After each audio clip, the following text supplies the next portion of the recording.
Bonjour à tous et bienvenue dans la chronique de Bob.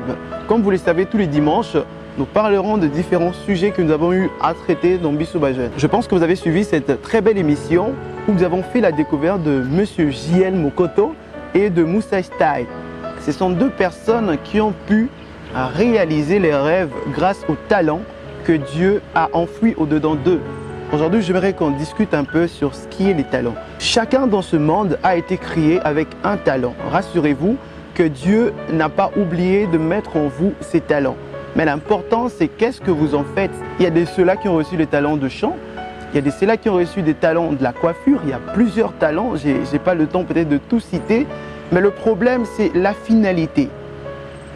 Dans Matthieu chapitre 25, la Bible nous montre cette histoire formidable d'un maître qui partait en voyage et qui a distribué des talents à ses serviteurs. 3 serviteurs. À l'un, il a reçu 3 talents, l'autre 2 et le dernier, juste 1 talent.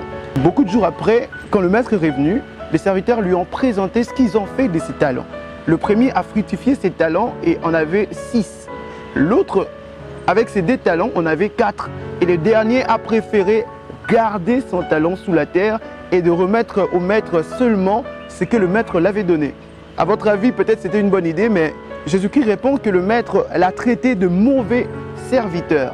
Frères, sœurs, il est très important d'étudier, il est très important de suivre des formations, il est très important de faire tout ce que tu veux faire, mais il ne faut jamais oublier la chose qui brûle au-delà de tout, au plus profond de vous, car ça vient de Dieu. Dieu ne fait jamais rien au hasard. S'il a déposé ses talents en vous, eh ben, c'est pour une finalité. S'il a enfoui ses talents au plus profond de vous, eh ben, c'est pour une importance capitale, non seulement pour vous, mais aussi pour la société qui vous entoure.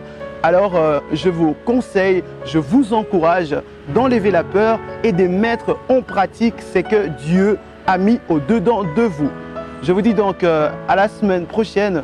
Moi, je suis en route pour l'église.